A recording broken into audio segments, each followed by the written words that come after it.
questions haunt every life, writes Andy Crouch. The first, what are we meant to be? And the second, why are we so far from what we're meant to be? Hello and welcome to Restoring the Soul, a podcast dedicated to helping you close the gap from what you're meant to be and what keeps you from being all that. I'm your producer, Brian Beatty. Thank you for listening to today's conversation. But before we jump in, have you told anyone recently about the Restoring the Soul podcast? We sure would appreciate it. It only takes a second to click the share button. I'm excited to introduce today's episode as Michael spends time with a good friend, singer-songwriter Andy Gullahorn. Now, it's been said that music in itself is healing.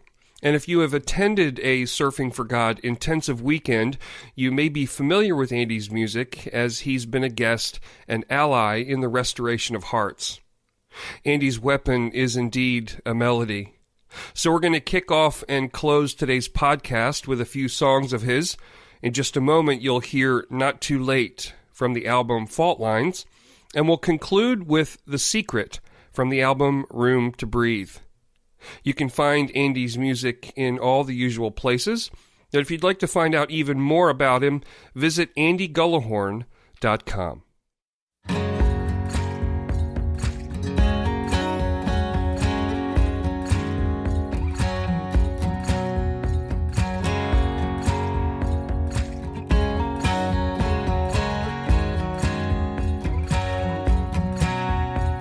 You're so good. You can hide the storm that rages underneath.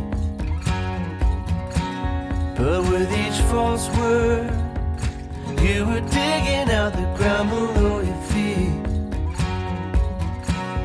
And the pain that keeps me up at night is only partly 'cause I feel betrayed. No, the bigger part is knowing what it's gonna take for you change. But it's not too late, it's not too late, it's not too late. It's not too late, it's not too late, it's not too late.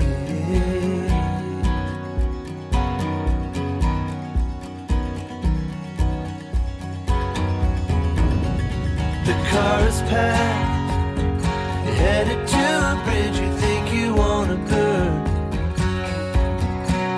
Yeah, you've got plans, don't need dynamite or matches anymore. And you're driving at a breakneck speed, so you can't see all the caution signs saying turn around, the bridge is out if you wanna save. It's not too late, it's not too late, it's not too late. It's not too late, it's not too late, it's not too late.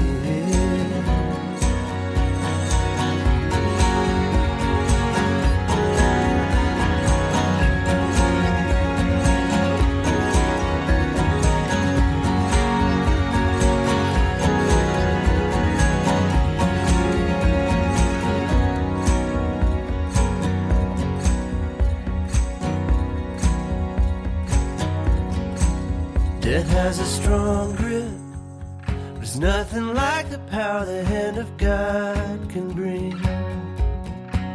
I've been to hell, and that's how I can tell you with authority. It's not too late to change your mind. It's not too late for the truth this time. Not too late to fall on your knees. It's not too late for apologies.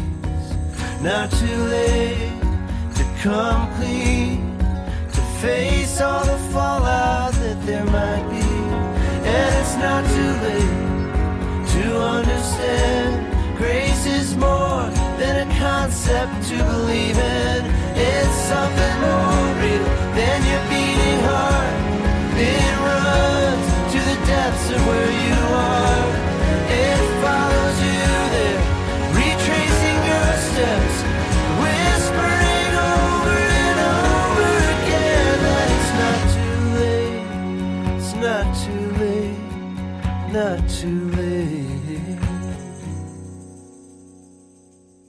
Well, Andy Gullahorn, welcome to Restoring the Soul. We're already chuckling before this starts. Thanks for having me. Well, we've tried to do this a couple of times with false starts, and a couple of those have been face-to-face, and one was a technological failure on my part. But I'd like to just start by having you share a little bit about who you are and what you do as a songwriter. Yeah, originally a Texas boy, moved to Nashville 25 years ago because I loved writing songs. And imagined that I wanted to write songs for other people so that they would go out and do all the work. And I would just get money in my mailbox.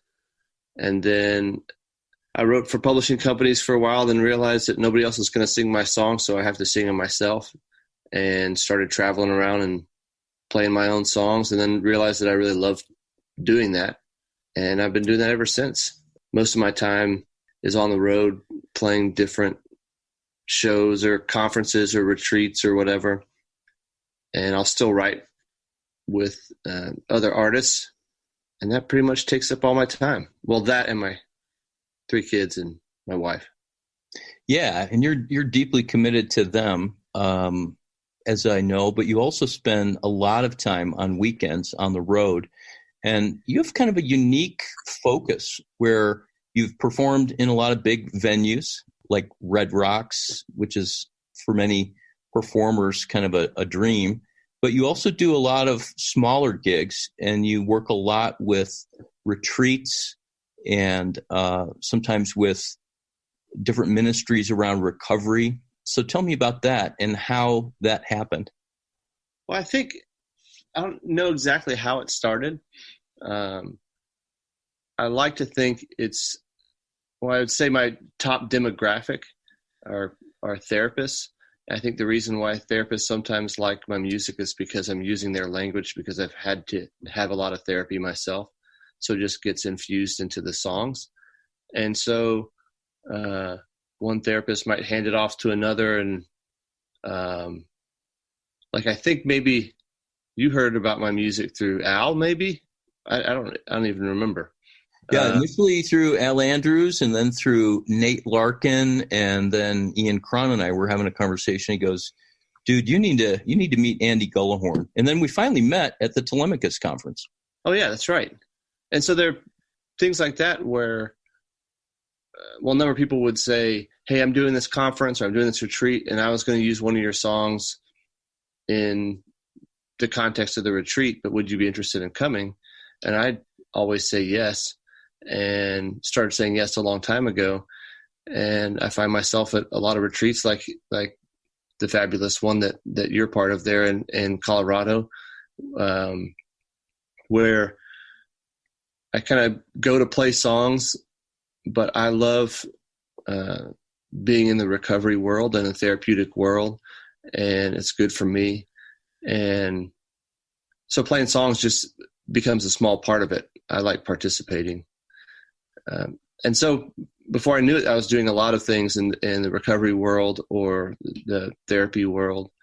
And I never had a 5-year plan for my music. I just figured I would write the songs that I'm writing and see what doors they open. And I just kind of try to walk through them when they're open. And I never imagined there would be like a addiction circuit. But I'm glad that I found it.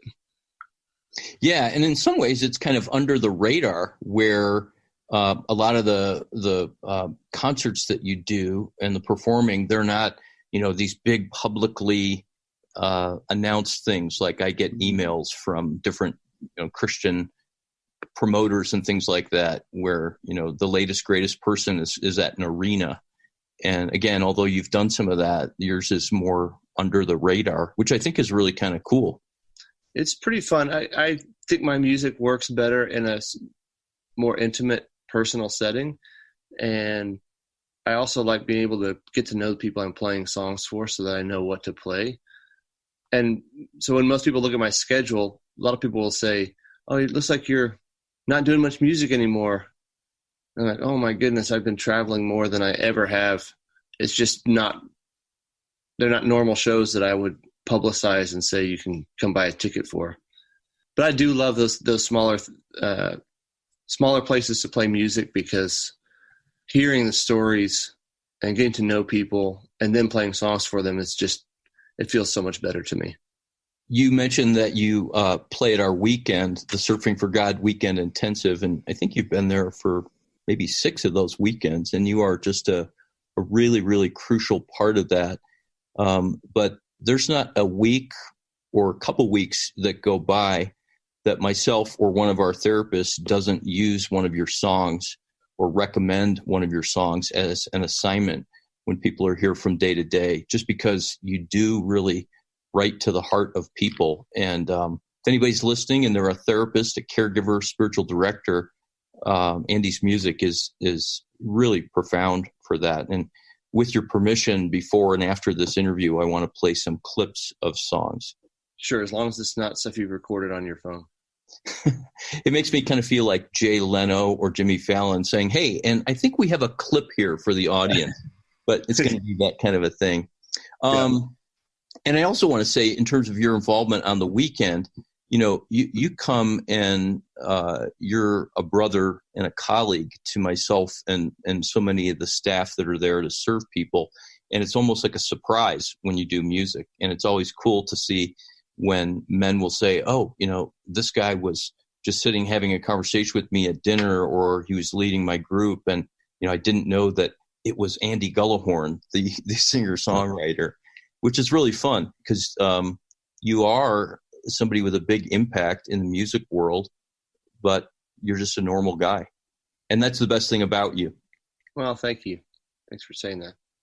And I know that we're speaking about you being under the radar, but I also know that you have a lot of respect from musicians and songwriters in Nashville and around the country. Well, I guess that's debatable. Well, and if listeners could see the video that I'm watching right now, you're blushing. You've got this, you've got this aw shucks kind of thing. I have been. Nashville's a really great music community, and if you stick around long enough and try to write songs that will stick around too, then you make some really good friends. I'm really grateful for that. Hey, tell me about how your first ever gig, I think you were 16 years old, if I remember the story correctly, you actually played with Willie Nelson. And you showed me a picture of it because I didn't believe it. It's a weird story, but I started playing guitar in high school and learned it pretty quickly because I played piano when I was real little. So I had a musical background, and then just got the bug to play guitar in high school. And I learned a bunch of country music. That's all I listened to, so I could play a bunch of country songs. And there was a woman who used to work with my dad who had a country cover band that she was in, and they were playing some event at a fire hall outside of Austin. And she asked if I wanted to come play rhythm guitar. And I said, sure. So that was my first gig, and I went, and I was just playing acoustic guitar for all the country songs that they were playing. But it was right by Willie's ranch, and it was his birthday. And he just walked up. We're playing in the kind of the garage of the fire hall, and people were dancing in the driveway. And Willie walked up, and he knew the lady who was a singer, and they asked him to play some songs, and he ended up playing for a very long time. And so then I was just there playing guitar with Willie Nelson for my first show. It was a great photo op. It was a lot of fun, but it wasn't like I met him and we became friends. He would just tell me what key each song was in, and then at the end I said, "Thanks, Willie," and he says, "Thank you." And that was it. What was it like at that age, first gig, to be standing on a stage or floor with Willie Nelson? I mean, it's pretty cool. I felt that it was a pretty cool thing, but I also knew, oh man, it's going to be all downhill from here. It's a horrible way to Yeah, it's all downhill from here. Yeah. You don't want to peak too soon. Yeah, that's really peaking too soon. We could go through a list of artists who, after their first gig, it went all downhill from there. Yes. One of the things I love about you, Andy, and I saw this from the very first moment we met face to face, is that you have a very unorthodox way of kind of seeing life. And I think that's one of the beautiful things about your songwriting is that you see things and you can put words to things in a way that most people don't. But when they hear it, they go, oh yeah, that's something I can relate to. But, you're a bowler and you're a badminton player, a very competitive one. And then you just have different ways of responding to, for example, even Christian fellowship. So tell me the story, what you've called before the high five story, because I think this is a picture of just kind of how you do life. There's a friend of mine named Gabe Scott, who's also a musician, and he's been on this tour with me that I've been a part of for the last 17 years called Behold the Lamb of God. It's Andrew Peterson. He's a wonderful singer-songwriter. He started that 20 years ago. And so we'd be on the tour every December, and I'm kind of the activities director. It's not like a paid position. It's just that I like activities, and so I direct activities. And Gabe is also competitive and likes playing sports and that kind of thing. So we would always play games and sports throughout the whole tour. And then at the end of every tour, we would say, hey, we need to hang out more the rest of the year. And then we would go our separate ways. He'd be playing guitar for somebody and I'd be on the road, and we wouldn't see each other again for 11 months. And then we'd be sad that we didn't hang out the rest of the year. So after a number of years of making empty promises of hanging out, I just had this idea one night at a party we were at together that he told me that he moved 1.5 miles from my house. So I suggested that I was going to text him later that week, and we would leave our houses at the same time and walk to the middle point and give each other a high five and then walk back home. And then I told him if we did that once a week for 10 years, then we could probably make it on our wife's favorite TV show, which is CBS Sunday Morning. It's a kind of story that we can have on there. And he was up for it. So we started that week. We just, on a Wednesday, I just texted him, and we walked in the middle point is a park called Sevier Park here in Nashville, Tennessee. And we gave each other a high five and talked for like 3 hours, and then walked back home. And then we had to cut down the 3-hour talking time.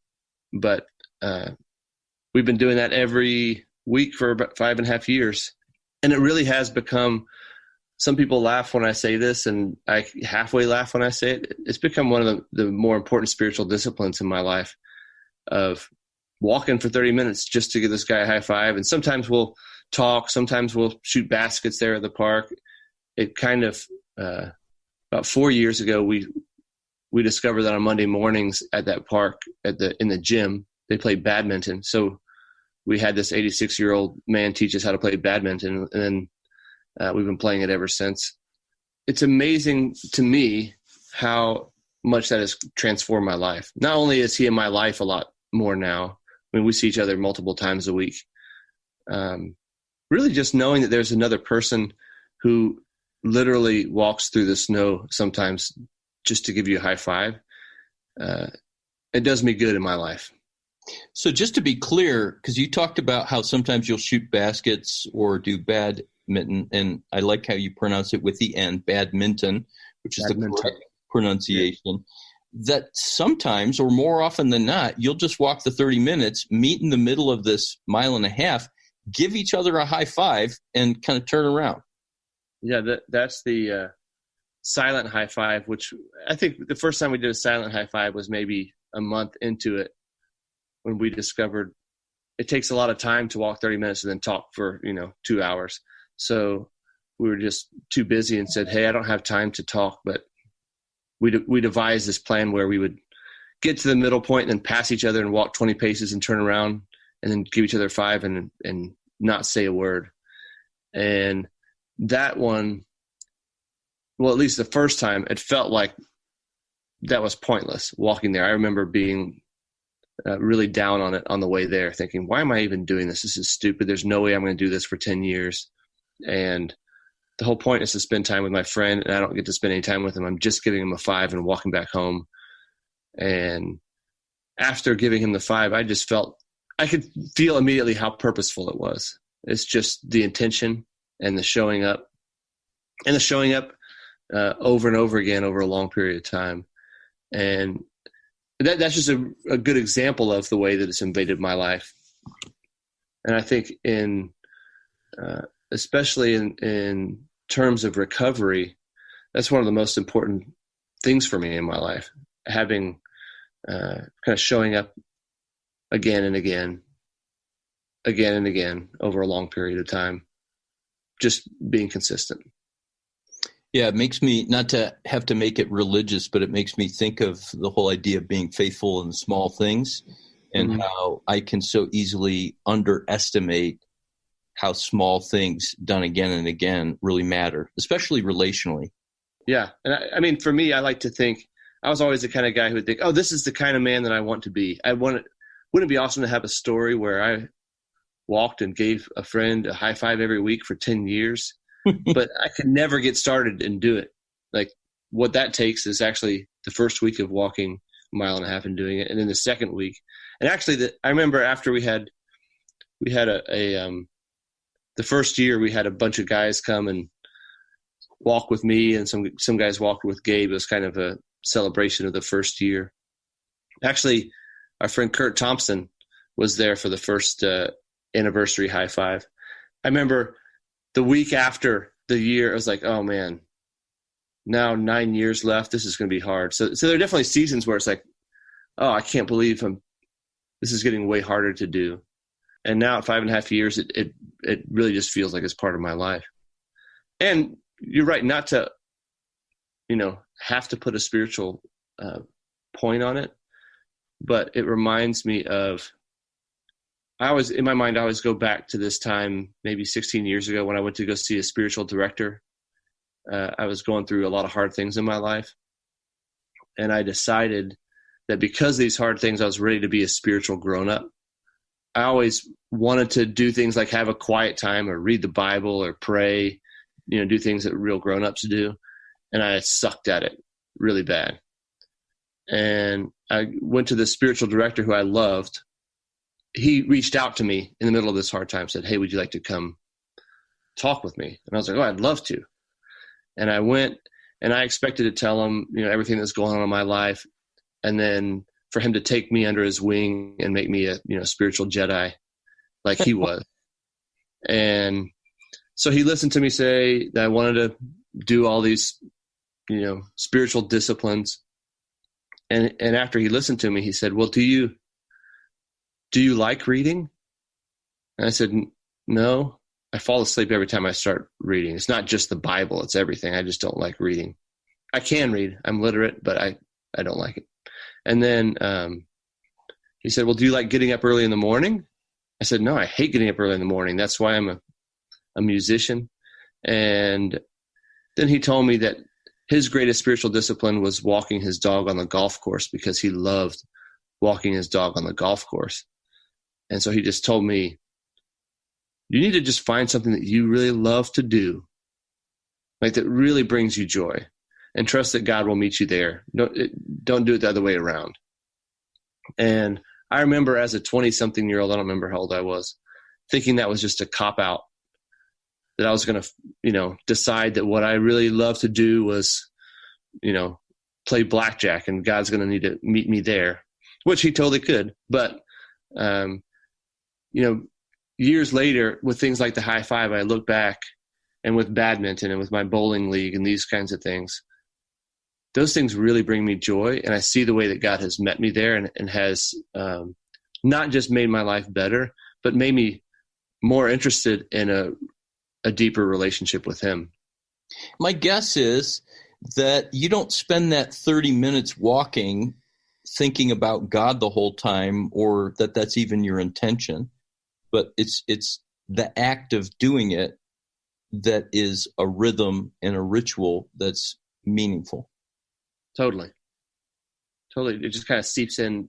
To me, the spirituality just kind of, it's not an intentional spiritual discipline. Like, oh, this morning, I'm going to do the sign of the cross and walk out the door and, pray the rosary on the way to a high five.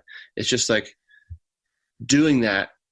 And the experience of it is spiritual to me, and it's good for my soul.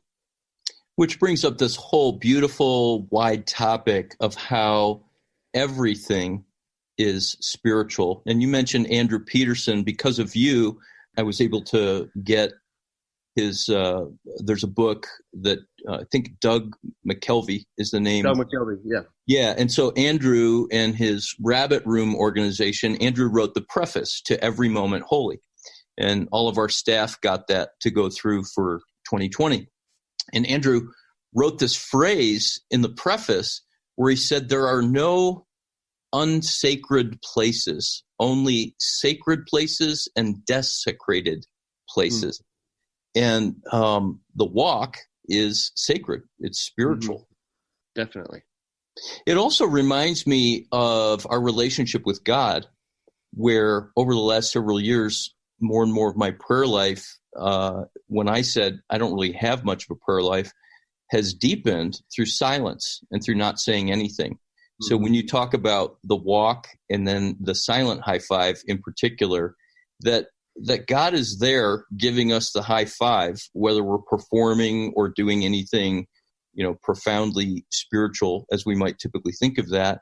And that oftentimes the most intimate kind of thing is silence.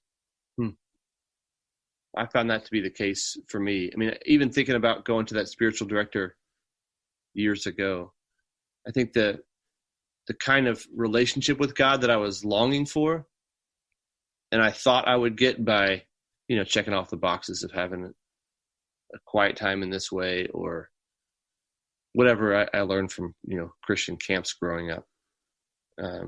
I feel like I'm closer to that not end result, but like kind of a real experience and relationship with God. And it didn't come from any of those things for me. It came from participating in what's happening in my life and trying to walk through life awake, not sleepwalking. But also, yeah, you're right. The silence, the walk, the 30 minutes of walk there and back. Sometimes I might be thinking about something in particular, but just being there and being in my body and doing something I love, or playing badminton for 2 hours. That's just, he's there too. And it brings joy. Mm-hmm. I love how you mentioned being in your body, walking, badminton, they're physical, and we're both learning, and we've talked about this, about how spirituality really is embodied. Yeah. Definitely, that has definitely been my experience, because especially coming from a place where I felt like anything spiritual is just what I think or what I say, and moving away from that to a more embodied version of it. It also kind of takes the pressure of controlling my spirituality out of my hands. What do you mean by controlling your spirituality? I think that's important. I think of it as, if I think these right theological thoughts, or if I say the right prayers, or if there's some way for me to figure out mentally how to get from point A to point B, whether that's, closer to God, which I don't even know exactly what that means. But it's kind of, to me, it's a surrendering of figuring out. That's one of the things I love about the 12 steps, is accepting that my thinking is broken. And so I can participate in something that's already happening, and I can surrender, versus trying to, where it's all about me trying to figure it out or have the right thoughts or have the right words. I can just move out of my head. Not that like my mind has nothing to do with it, but it's not all in my head. Yeah, that it actually becomes experience. Hey, before we wrap up, I want to come back to what you said about being awake. That's a big word for you. That's a word that I've used more and more in terms of my growth and trying to learn what it means to be a relatively healthy human. What does it mean for you to be awake and to wake up? And why is that important?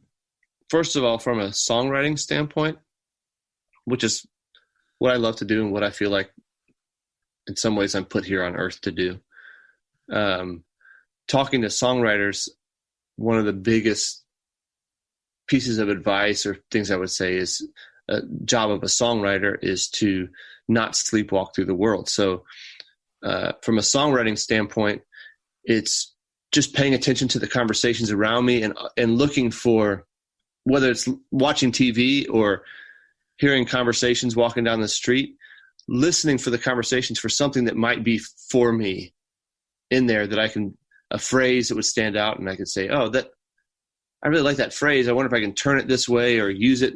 You know, if I was going to write a song about that, what would it be? So just always looking for lines for songs, just kind of walking through the world, always paying attention. But then outside of the songwriting world, that's what it is. It's like, it's an expectation that there's something for me here in what I'm doing, whether that's, you know, at church or at a retreat or bowling or whatever it is. It's just this trying to walk through life with an expectation that there's something for me here that I'm looking for. And when it happens or I experience it, it's going to change me. So to me, that's what it is. You know, not sleepwalking, kind of being aware is, you know, it's not like I'm actually just vegging out or something like that. But to me, the opposite of being aware or what sleepwalking would look like is just to assume that there's nothing for me here and I'm just going to go through the motions with zero expectation of being changed by what I'm doing. I love that. It's more than just that sleepwalking is depressed or numb, but it's really about awareness and attentiveness. And then as you talk about that there's something for you, it's this anticipation and expectation of receiving good things. I experience that every time I'm on a Restoring the Soul, a Surfing for God weekend, where, you know, I've been there a few times before. I know kind of what happens there. Every time's like the first time, kind of going with the expectation that who knows what it's going to be. I don't know what it's going to be. Yeah, it could be a conversation with somebody else on staff or somebody who's attending the weekend. God always shows up, and I get really excited about that. Just kind of showing up, like, I don't know what it's going to be, but it's going to be something. There's something for me here, and I'm going to be part of something. And there's just an excitement to it. That's cool. Well, I want to be more that way. And that's one of the reasons I enjoy being with you is I want to be more like that. So we need to wrap up, and I can't wait to see you in about 5 weeks in Colorado. Thank you for the gift that you bring to the world of music and songwriting. And andygullahorn.com is your website, tells all about your music. But thanks for your time today, brother. Thank you. Back when Charlie was a boy, somebody handed a secret down with a long list of unwritten rules. So he died before he let it out. He carried it like a silver dollar in the pocket of his heart. He cried out for some room to breathe, but his pride just kept it in the dark. And the darkness was like a rainfall to a flower. I needed it to grow.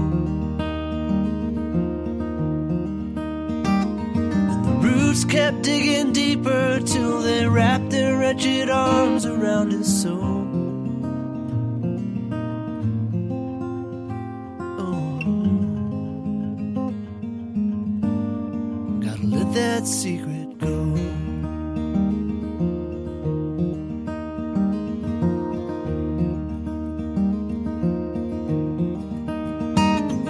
That boy soon became a man.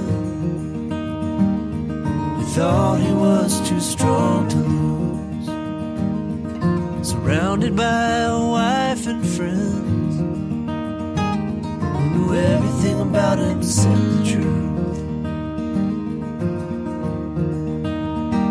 'Cause the truth was was like a double-edged sword in someone else's hands.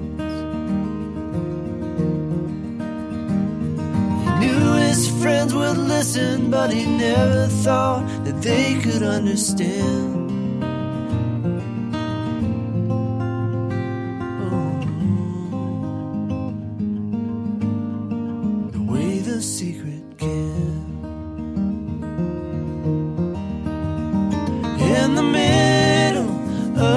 Sidewalk is a single blade of grass.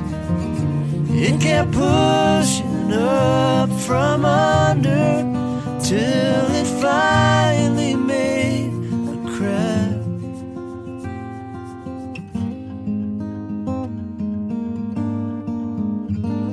When that crack became a canyon wide, past the point of covering. So with no familiar place to hide, Charlie set the secret free. And his freedom was a hammer to a dark room wall that let the light shine through.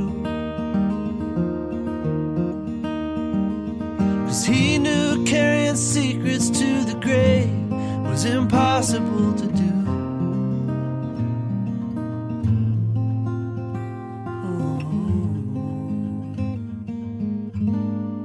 The secrets carry you.